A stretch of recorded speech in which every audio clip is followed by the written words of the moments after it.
What is going on, everyone? My name's Boit, and I'm back with some more Age Mythology Retold tier list shenanigans. I got it right. That's a big bonus for me.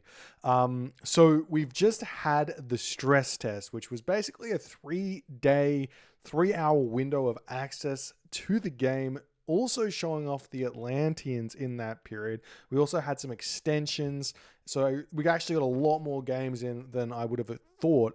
Unfortunately, the observer situation was a little bit difficult, so I didn't get a huge amount of how do you say, like, views of both of the sides, but there's lots and lots of streams out there to watch to kind of see what the top players are thinking is really strong. So I'm going to go through these, and there's going to be some pretty surprising ones here, to say the very least. As always, going to go from the weaker side up to the stronger. So to kick this one off, we're actually going to be going in with Oranos at D tier. This is a big surprise. Oranos has probably been the most impacted by the Atlantean reworks. The Prometheus, like, god that he would normally pick every single time in the Titans has been heavily changed, especially Valor. Valor only affecting one unit means that there's not really access to the early 3 Oracle rush that did a huge amount of damage for Oranos, gave him a lot of really, really easy wins, in my opinion. That one's gone. And not only that, the speed, the unique ability of having a speed boost is also reworked, and it no longer is actually a unique bonus. In fact, it's a unique technology, and it's not affecting everything. It's just affecting the infantry units. So Oranos is hurting in a really, really big way. Now, all that being said, he still has the most busted Archaic Age God power. He's got Shockwave. If this god power was given to any other civilization, any other god, that god would probably be S++ tier. No questions asked. So I can kind of see that they're trying to balance the fun of Shockwave while also making Oranos a little bit weaker around other areas. We'll see how it's going to go. It seems like Shockwave is giving like a 2 or 3 second stun on it. So you have to play around that in a big way. Now, there's also a lot of potential in the Sky Passage rework. So Sky Passage is going to be this building. It only costs favor now. So it's going to be this building which you can actually use to protect your citizens and actually move them around the map much, much easier. So you're cutting down on citizen walk time, and you're also cutting down on citizen gather time when being raided. Because I can just say, oh, you're raiding me, no worries. I'm going to jump into my Sky Passage, move back into my main base, and just drop those villagers back onto a herdable or something. And then when you leave, I'll move back out onto my hunt. So there is some really, really interesting ideas for the Sky Passage, which we're going to have to wait and see how that's actually going to work, because no one really got into that over the weekend. I noticed it, but I thought, have to put some thinking into that. You can't just work these things out by grinding tons of games. You really have to give some thought process into how to work this one. The other thing here with Oranos and also Guia, mind you, is that Oceanus has had some significant buffs going into Retold. One of the big ones, in my opinion, is the Caladria rework. This unit is now pretty decent. It's not bad in the slightest. Can heal units, can slow units down as well, really reducing their move speed and their damage or their attack rate. So it's not a useless unit anymore. It's also a flying unit. Flying units, you can't kill them at the moment. I'm not sure what the developers are thinking with flying units, but you just can't kill them. As long as they're moving, arrows don't hit them. So unless you're moving directly straight towards the arrow, then it wills. But any other movement away from said arrow, you will be able to dodge it. So in the classical age, Caladria is going to be a really, really big help. So when you're playing against Oranos and you're playing against Oceanus, you've got to be careful of this unit. especially in the early game. So when, say, you're trying to pick off a Murmillo hero or something, goes down to low HP, burst heal comes through with the Caladria, and also early myth unit harassment. Maybe that Caladria is going to come in and slow that one down and be able to pick that off really, really easily. So do have to be careful. Also, the Carnivora has been improved. So Oceanus's classical age god power has been improved in a big way. Now, definitely going to be impacting early game fights. So you've got to be careful about that. But as always, you can just retreat away from these things. It's not going to be the biggest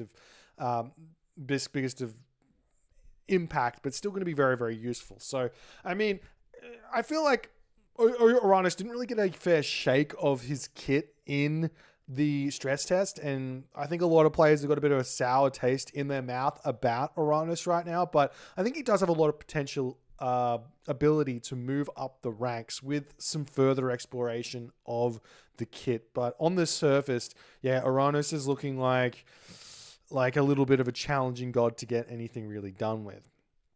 All right, so the next god here in this list is going to be Poseidon. So we'll move Poseidon over here onto this one. Maybe we'll go like here. So Poseidon did get a slight buff. So now Poseidon is also getting cheaper stable. So he's getting that unique bonus back. Now, I still am a little bit like, the idea of a civilization specializing down one path, especially with the way that Retold has decided to go with the counter system, really makes this quite difficult to make it happen. You can no longer do mass cavalry. It just doesn't work. Your opponent's going to be able to make spearman units. Any unit that holds a spear is going to be able to get bonus damage against those cavalry. And not to mention either the raiding cavalry versus Hippocon kind of thing that was kind of a pretty equal sort of matchup in the Titans, seems to be heavily favoring the raiding cavalry user thus far as well. So even with all of this stuff, Poseidon's still going to be having a lot of troubles here in the Classic League. She does have Atlanta, so it does shut down a lot of early game harassment, but I mean, it doesn't really matter if you don't get touched early game if everything else in the Classic Age is a bit of a letdown. That being said, Poseidon does have the Ares Rush strategy. We have seen some of this stuff on the ladder happening. Nemean Lion is still insanely good. There are a lot of answers to the Nemean Lion, though, in things like Frost Giants, things like Stymphalian Birds, things like, well, just any sort of hero units coming in is going to be a big answer to the Nemean Lion, but it is a big unit, and if it catches your opponent off guard, it can be really, really strong, especially chain crowd controlling, chain CCing with that Nemean Lion. So I'm not 100% sure here how things are going to go for Poseidon, especially with maybe some more like Matrius style investigation going into Poseidon. I think maybe he's going to be a pocket pick to take out Egyptian players. I'm not seeing him being able to be used against Norse. I'm not going to see him being able to be using all too well against Atlantean either. And even the Greeks are going to be kind of doing better than Poseidon is. So I don't know where else to put him but in the D tier. All right, next god. I think the Gaia here, you know, I'm going to put Gaia in C tier. And this is a very... I'm a bit cautious here to put Gaia in C tier. I want to see more. But what I did see was Kavoth playing Gaia, and I did see the OG expert of Gaia, Jij Zoect, going in with the Gaia as well, and they really struggled. So this is a gut reaction to Gaia. I'll go through some of the things here now, though, and talk about maybe why Gaia is struggling and maybe the potential for Gaia to get up there in the tier list. So the big thing is that things are just complicated for Gaia. She's got this Gaia Lush thing, which seems really, really strong. She's got kind of the bonkers economic upgrade stuff as well, which is going to be super difficult to deal with if she can get going. But Yeah, it seems Atlantean struggles in the classical age, so any sort of forced classical age fight is going to make Gaia's life challenging. It seems that Gaia still has her problems against Ragnarok, so Ragnarok is just going to completely wipe Gaia off the map, even more so now that that Norse is going to be having access to villager centers as well, and there's lots of crazy stuff that's going to be able to be done there with Norse against Gaia.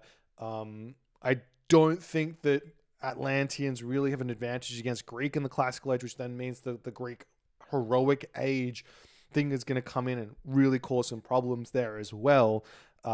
So I'm not sure here really, but I think with a little bit of investigation to Gaia, a little bit of the, how do you call, like efficiency, making Gaia feel really, really good with those economic upgrades and playing around the Zerg like Gaia Lush, I think it's going to be a potential. There's going to be potential for some upward mobility here in the tier list for Gaia. So we'll have to wait and see with this one.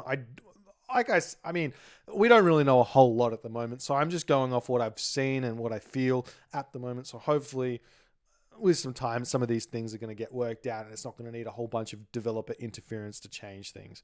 All right, next god coming in here is going to be Zeus. Now, I mean, Zeus, I'm not sure that Zeus is even B tier at the moment. I mean, maybe Zeus is sitting in the A tier. Maybe he's even sitting in the S tier. The problem is that Zeus is just challenging to use in the classical age.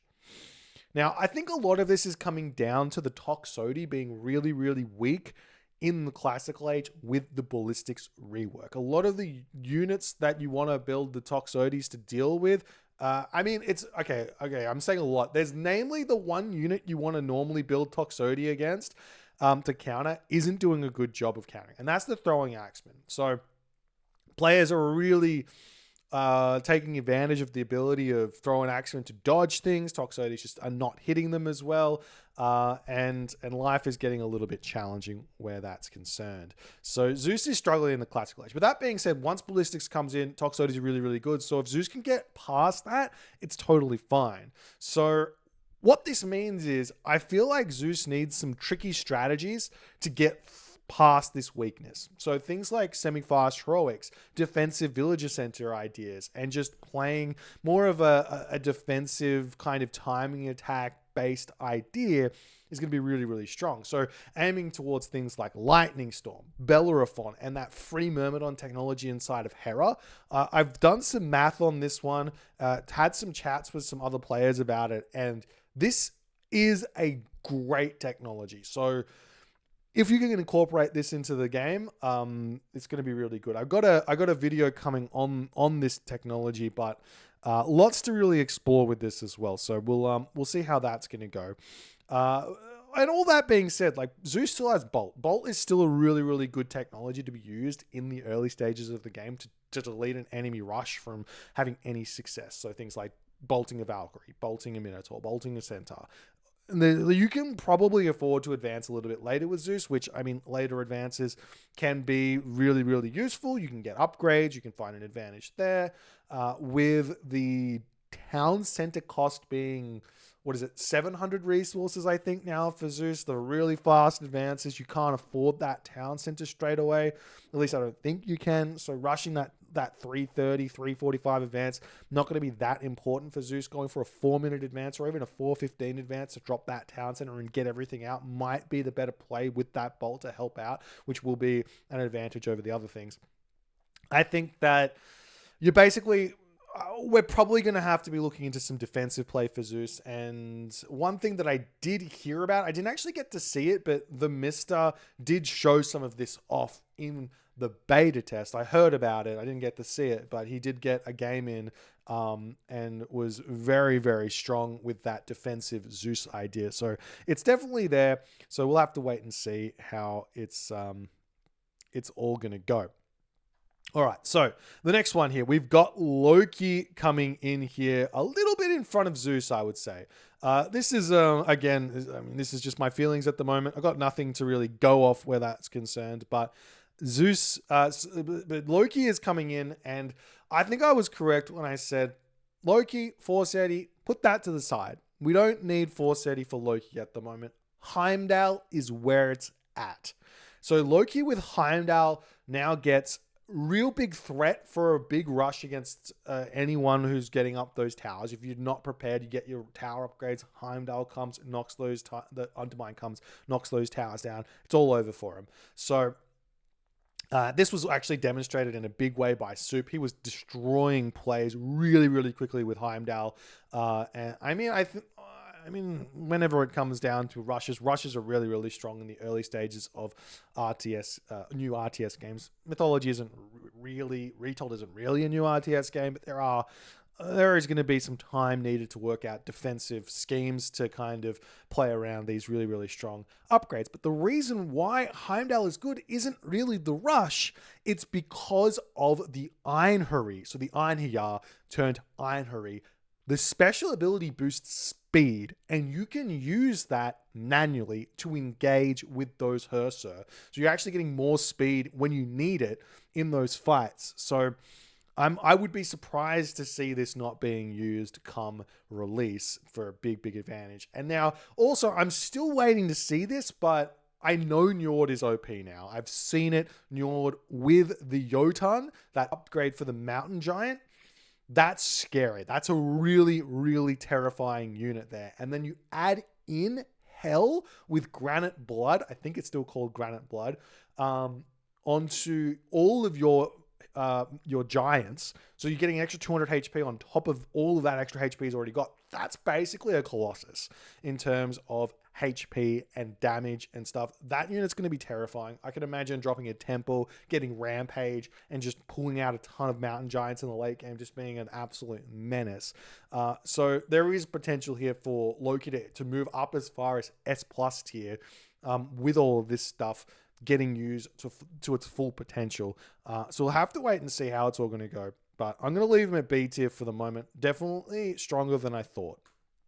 Okay, Hades coming in here next. I'm going to pop Hades in the A tier. I'm not actually 100% sure about this, but I'm going to put Hades in the A tier. He's the most popular god in the stress test by far. He's really simple to play. He's got great defenses with the Sentinels, so he can defend any of the crazy rushes out there completely fine. The problem is that he kind of is lacking in his former firepower. He really struggles in the classical age to win fights that he probably would have won in the Titans. So it's not as cut and dry for Hades to just defend and win anymore. He's got to do something more. So where is his strengths? Why is he doing well, and why is it so naturally doing well without really much thought into strategy going on at the moment with stress test? People just wanted to play, not really thinking about stuff. So where the strength is lying here for Hades is that he's not dying early. It's that he's got ballistics for free when he hits the heroic age. And once a ball of archers comes in for Greek with ballistics, that's really, really strong to counter. I was watching a game of Nakamura versus Chemo, and Nakamura was winning really, really hard for a little bit, and then Chemo hit heroic age, and his archers just suddenly looked really strong, even though Nakamura had tons more population, tons more upgrades. So he had to kind of engage a little bit better and work out how to win that fight in a different way. So there is going to be... there's definitely some strength there for Hades in that one. The problem is for Hades that I think that he's just dying to the stronger gods here. He's just not beating them. They got too much firepower and he's not able to defend. So I think we really, if you want to be looking towards players who are having a lot of success with Hades, I'm looking towards Magic. I'm looking towards Matrius. These guys are they've kind of got their heroic timings down for Hades, and that's going to be the big point. No overcommitments in the classical age and just playing for that heroic age idea. Very, very important. All right. I'm happy to say it. I'm fairly certain here. Thor, sleeper OP. Thor is sleeper OP and actually OP at the same time. A tier, he can get himself a 417 advance time with 2 armory upgrades, meaning he's up 2 villages in the early stage of the game. He can also get himself 3 villages if his opponent decides to be a little bit later on the advance time. You can kind of tell when things are coming through. If you hit the classical age at 416, 417, and your opponent hasn't advanced, you go, well, I'm just going to get myself copper weapons. No worries, that's an extra villager, and now my units have got their extra effective HP and the extra damage coming through. So it's a really, really big thing here for Thor. I think he's really, really strong. You've also got, and we saw it in, I believe, the team game that the Mister played, that Thor can do like a ridiculous advance. I think it was 15 population advance, but it's really, really quick, really, really quick classical age into pressure with Freya. So not only do you have Thor being able to do this economic approach, but you've also got Thor being able to do this aggressive approach. So you have to be prepared to deal with both when playing against Thor. And I mean, not to mention, he's also still got really, really strong flaming weapons. Flaming weapons is being buffed to the 9s because of how good pathing is now in the fights. There's no longer a whole bunch of units just bumping into each other while the fight's going on. You click flaming weapons, you attack move, and you've just got a huge amount of damage coming through. There's also Ragnarok, so deal with that as you will. Fimbulwinter is also really, really good as an early Mythic Age option if need be for some sort of timings there as well. So he's got everything he needs to win. Okay, so the next god here is going to be Kronos. I'm not sure whether to put Kronos up in S tier or in A tier just yet. So I'm going to leave S tier for the lone god here, and you can see which one it is at the moment. But I'm going to put Kronos here. I think Kronos is really, really strong. I know that some people are going to probably disagree with me on this one, but he is, I mean, I think it's expected that he's strong. He's got the double Prometheans popping out or double automatons. So I'm not sure we're going to see all too much of that with how good Prometheans are in terms of early raids. He's got a 330 classical age, which is going to just inflict a huge amount of damage onto his opponents.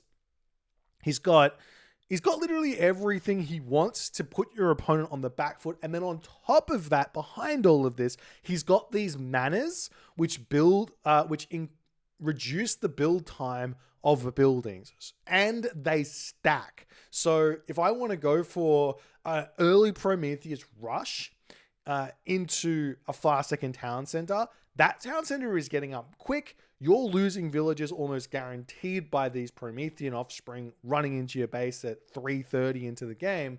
And yeah, life is just going to be really, really challenging dealing with Kronos. Now, all that being said, Atlantean's classical age is not strong. It is just not. I've seen it. It does not look good. It looks like you're getting beaten by pretty much everyone in the classical age. But the heroic age, the mythic age is bonkers good.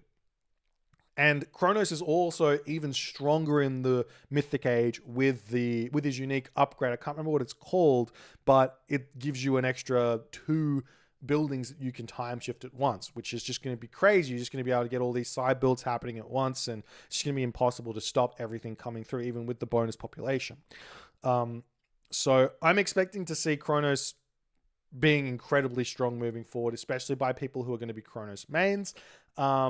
He's also going to be ridiculous on water as well because of deconstruction, plus the Promethean offspring attack, plus all the pressure you can put onto the water early, or alternatively just ignoring the water completely, and your opponent goes for a 430 classical age, and you're in his base with like 12, 15 Promethean offsprings at 4 minutes, and you go, well, this is not fun, and you just resign, right? So there's some pretty crazy ideas with Kronos, to say the very least.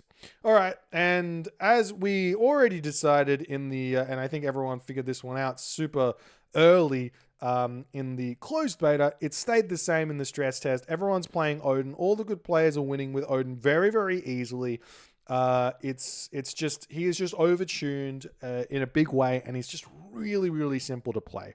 Those are the 2 things that go through. He's got the HP buff on those great hall, on the Great Hall from the Great Hall units. So your raiding cavalry are stronger, your Hersa are stronger, your Jarls are stronger, your Godi is stronger. He's got the food gather rate boost, which is going to give him. It's just crazy. You have like 7 villagers on food, and that's basically nearly an extra villager on your food at the start of the game. And obviously going to be getting even more going through as well. And also on top of this, and I saw this from Don Artie actually, and he basically went for a Jotun rush, playing like a standard classical age, but hitting the heroic age through Njord, getting the Jotun upgrade, and just completely bonking on his opponent in that moment. It seems really, really strong. I'd be very, very surprised to see Odin getting hitting release and seeing Odin having this much firepower. There's gonna have to be some sort of nerfs coming through to Odin to keep him in check. But this is the tier list at the moment. Hopefully I went into a little bit more detail on this one. If you guys have any questions, leave them in the comment section below. Obviously no Egyptian in this one because we didn't see them. I probably could make some guesses about this. I still think Set's really good. I think Ra is really good. I think Isis is still struggling, but we didn't get to see them in the stress test, so I thought maybe just leave them out for the time being. Anyways, if you guys enjoyed this one, please consider the follow on the Twitch. If you're on the YouTube, hit that subscribe button, and I'll see you guys in the next game.